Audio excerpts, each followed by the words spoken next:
Welcome to The Disappearing Mind, a unique podcast helping you find clarity and support along your dementia journey. Now, join National Dementia Trainer and Coach Dawn Platt for an all-new episode. Hello and welcome to the podcast. My name is Dawn Platt.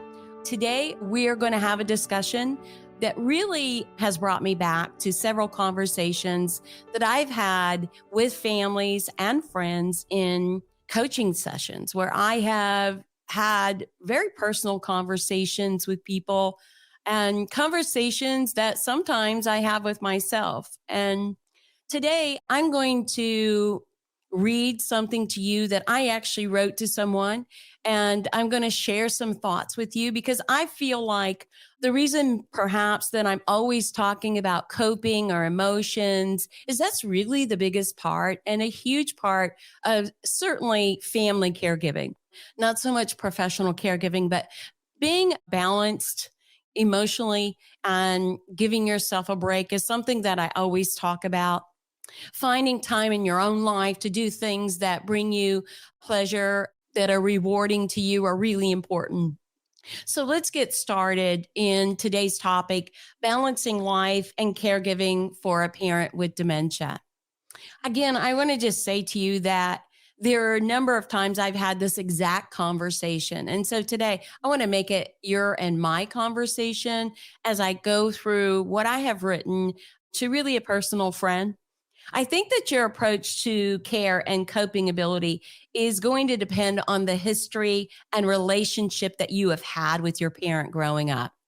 This is really important because I know that many people have been close to their parents, their mother or their father, or maybe closer to their dad or their mom, whichever the case might be. But when it comes to caregiving and especially dementia, because there are so many stages and so many things that can happen where your parent is doing something or says something that really isn't them. And you know that in your heart, but that relationship that you had growing up is going to be impactful. It's going to come up. I need you to know that and understand and just begin to deal with that.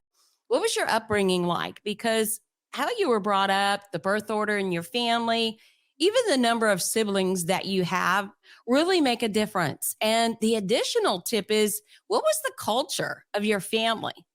And what I mean by that is, how were things done? What was the spiritual culture? What was the national culture? Were there norms there that in your heritage that you are expected or you grew up expecting that you would carry out? These things are impactful as we are caregiving for a loved one who has dementia. How you viewed your parent. Did you have that loving relationship? Were they nurturing, such as my mom? My mom was a very caring person. She was a very nurturing mom. She took care of everybody. She was the mom's mom. How did she care for me?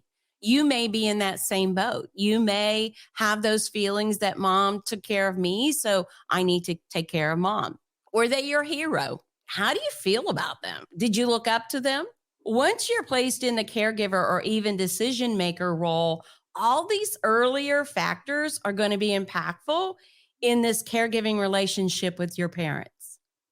I know that many of us in life really look at things and say things in our younger life, or we might even envision what that might look like. But dementia is different. And I think a lot of times when we were younger or when our parents were younger, they were actually dealing with a lot of this type of disease. And your circumstances may be different than when you had planned or even discussed with family how you were going to care for them. There are situations with dementia that you could have never anticipated. And I think that's important for us to discuss when we're talking about what was the culture of our family and how is our birth order and our heritage tied into caregiving, especially if we're that sandwich generation. Let's talk about that a minute. So the sandwich generation is you've grown up, you've gone to college, you've gotten married, you had children, you have a career, you're building that career, you have your own home, maybe you have grown-up children and even grandchildren. How do you balance that? What does that look like? And I think it's important not to get too overburdened with that commitment because you now have taken on a new role and probably weren't even anticipating dementia. One of the multiple areas I want to get into is the feeling of this obligation. So, for many of us, if we grew up in a fairly decent home and we had a close relationship with our parent or parents, we will deal with this feeling of obligation. Whether it's good or bad, many children feel obligation. So let me give you a personal example. I could give you other examples of people that I coach, but I'm going to give you a personal example. So I'm the decision maker. I'm the one who's been in the field for well over 30 years. Most people look to me, everybody looks to me to make caregiving decisions and be the decision maker overall because of my background. And I'm the baby of the family. So I was very close to my parents and treated like the baby. My brother and sister probably say that I got more, I was treated differently. I don't know that that's the case, but you know how families say that. But here's the thing, and here's what happened. So I have a career, I have a home, I'm married, I have two grown children, and I recently got to experience the birth of my first grandchild, a granddaughter. She was born very recently. And so with that, I'm looking ahead to her life and helping my son and daughter-in-law in that parenting role and being supportive. All at the same time, I have a career, a corporate career, as well as podcasting and many other ventures in dementia. That's a real balancing act that many of us in the sandwich generation face. How do we go through that? How do we deal with that obligation? What does that mean? Because I am in healthcare and because I deal with dementia and dementia families, I can say to you, look at your options. And you need to look at other options because you're probably not going to be able to be a full-time caregiver. You are already a full-time mother, career person, and wife. The chances of you being able to be a full-time caregiver are probably going to be rare. You got to get some support and you got to look at what is that support. And we'll get into that in just a minute. These factors like heritage and family and relationships, they are huge. Over my career, I will tell you, I've seen several cultural norms. I do see a difference in heritage, cultural heritage of families, let's say, who are more prone to respecting their elders and caring for their elders and bringing elders into their homes. So we do see that kind of thing happening. But I think that dementia has grown. It's multicultural. It's no respecter of culture. So we see a lot of things coming into play more rapidly because dementia is one of the fastest growing types of illnesses on the planet.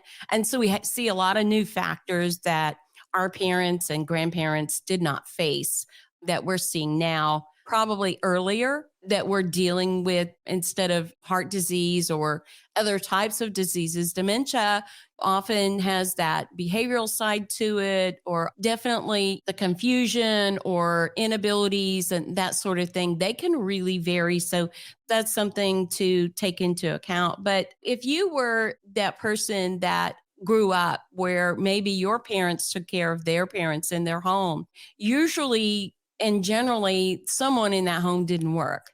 We need to take that into account when we're looking at this situation and understand the world has changed, the disease has changed, and your life has changed. It's not the same as your parents were. So that support is going to be really something you need to think about, that obligation, that if you have that obligation and you want to do that and you're capable of doing that, by all means, I think that's fabulous. But I work with so many families that are guilt ridden because they can't carry out that.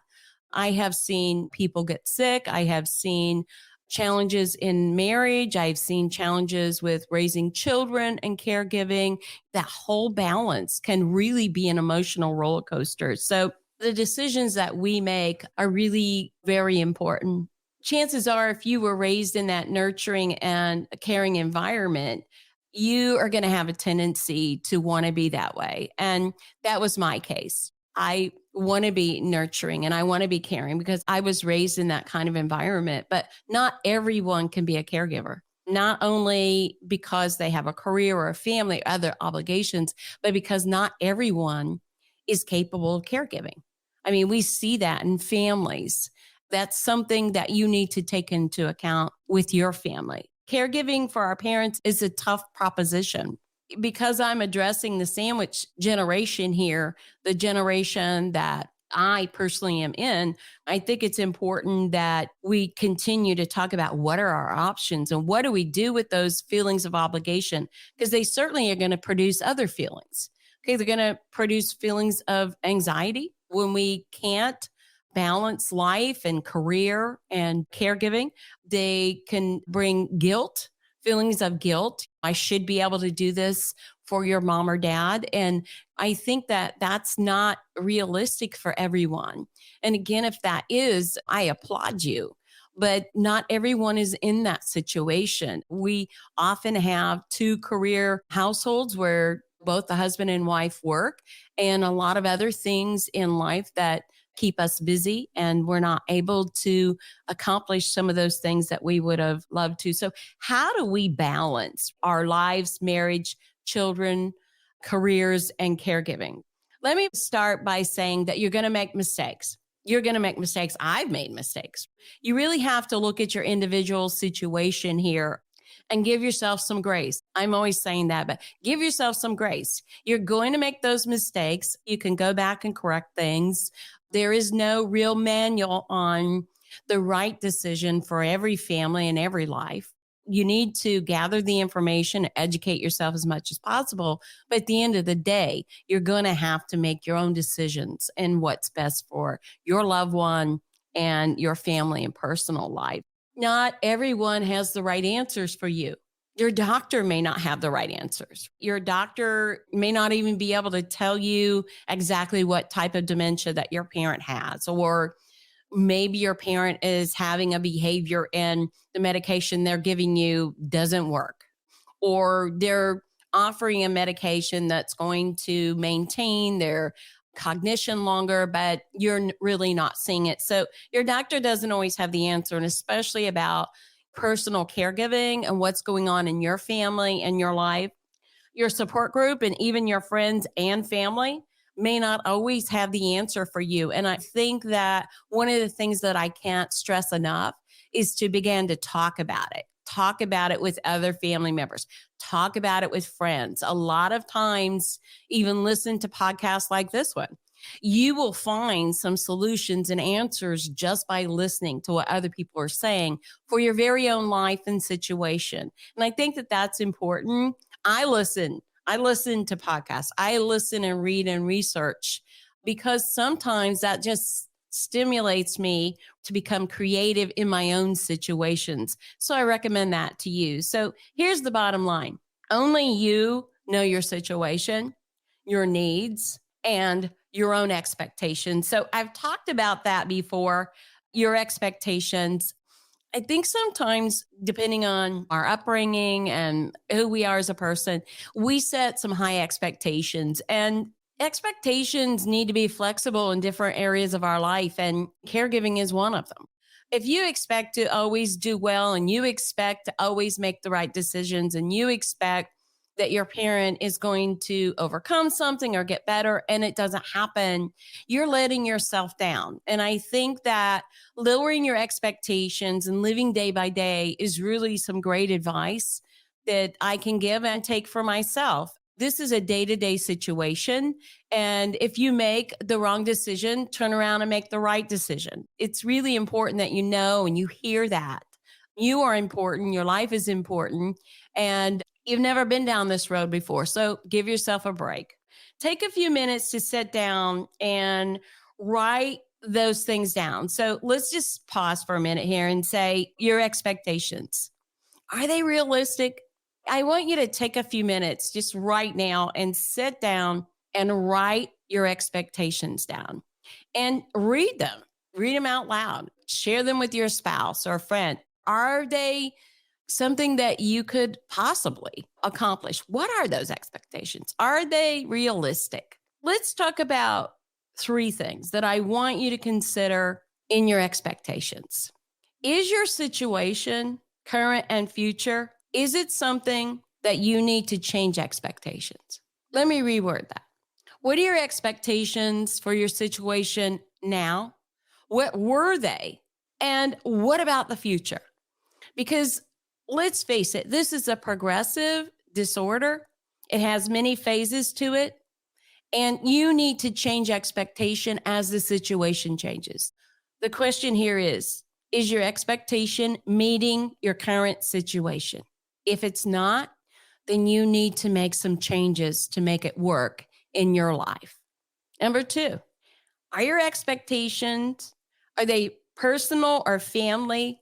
Or are they needs for your loved one? So what are your expectations for your family? What are your personal expectations for your own needs and for the needs of your loved one? Many times I find in dementia coaching that my clients have expectations for caregiving, but none for their own self, their own care, their own life, and even their family. We tend to, especially women, we tend to give much more than we tend to receive. And here's the problem with that. If you wear yourself out and you get burnt out, you're not going to be able to care for anyone. Expectation. Are your expectations right for yourself? Are they right for the one you're caring for? And are they right for your family? Do you need to adjust them? Maybe raise them up, but generally we hold a pretty high expectation of ourselves and we need to really deal with that. Number three, are they realistic? I've said that over and over. Are the things that you've written down, are they even realistic? And at the end of the day, how important are they? In not only the care, but in your life. If you don't accomplish that expectation, what is the result? I think that we just set some things too high. And in doing that, we feel like a failure. We're dealing with guilt. We're not meeting the obligations that we set up for ourselves. That's not good. That's just not good for us. It's not good for our loved one, certainly not good for our spouse and family and children. So these are the things that I want you to really take a look at. Sometimes we're our own worst enemy. Maybe there is some room for adjustments that we need to look at. Maybe your expectations shouldn't be the same as they were in the beginning or last month or next month. These are things you need to ask yourself. And our lives are not carved in stone. Life changes and real things happen in our life, and they happen in our careers and they happen in our families. And these are things that I think, especially for me, this is a point in my life having my first grandchild be born. And I know that most of you are probably way ahead of me in that. But this is the time that I really deserve to be happy. I really deserve to enjoy these moments. And so do you. But at the same time, I also want to be giving. How do I balance that without guilt and obligation? By doing the things that are important to me, important to you, it's going to bring balance in our lives. And it's something that I see that families, that clients, especially daughters and daughter-in-laws, don't tend to do. I really can't stress it enough. If you're not doing the things that bring value and reward to your life, you're probably not giving out of your best mindset and balance for life. So keep that in mind as we go forward. Let's just look at a few more factors and possible steps that you may want to consider as you are looking at expectations and things I think that are going to make a difference. Financial status. Number one, you have to know the financial status of your loved one. Are there finances available? Are there not finances available? Have you consulted the family? Have you consulted an elder law attorney? With the finances, what are the options? I mean, that really is the difference. Is your family in a low income where if you're in the United States that they could apply for benefits of some kind? If not, is there enough finances there that you could hire someone to come in to take them out, someone to come in for a few hours a week, full-time caregiving? Could they choose a long-term care facility? All of those kinds of things. You've got to know what the finances are. If there's some finances and you could get a few hours of relief or an adult daycare, maybe they could go visit an adult daycare 2 or 3 times a week, get out with other people. Maybe you could hire someone to take them somewhere shopping or out to lunch or those kinds of things. Know what the financial situation is to give yourself some relief is going to make a real difference. Resources. What are your resources? I've talked about on the podcast a lot about the Alzheimer's Association, the 24-hour hotline, but many of you are in the very early stages and you're not there yet. Are there friends? Do you have friends that you can talk to? Do you have friends that have had a family member, a loved one who've had dementia? What did they do? Can you talk through the situation with them? Is there a group, a support group in your area for a particular kind of dementia, an early onset dementia? Is there support at your church or a club or organization that you belong to? What does that look like? Are there aging services in your particular area? And what services do they offer? Is this even an option that you want to consider now or keep in your back pocket for future times when you're going to need something like that? Is there some sort of foundation or organization that provides education or speakers or even respite caregiving for people who have dementia? These are all areas that might be helpful. Maybe you have a friend who has been very close to your mother or father who'd be glad to come in for a couple hours while you go out shopping or go get your hair done or have dinner with a friend or a loved one. These things are really important. I want to just say to you today that that feeling of obligation is something that I constantly address and something that we need to understand that sometimes our expectations can be changed and we can be our own worst enemy. So today, I hope that there's something that you've taken away from the podcast. I try and connect and make this real with you, but you're not alone. And I hope that you have found something useful to you either now or the future. Please share this with a friend who may be in need. And on this journey, make it a memorable journey and try and find joy in your day. Until next time on the podcast, this is Dawn Platt. Thank you for joining. Thank you for joining us for the Disappearing Mind podcast. We hope it's helped you find clarity and support along your journey.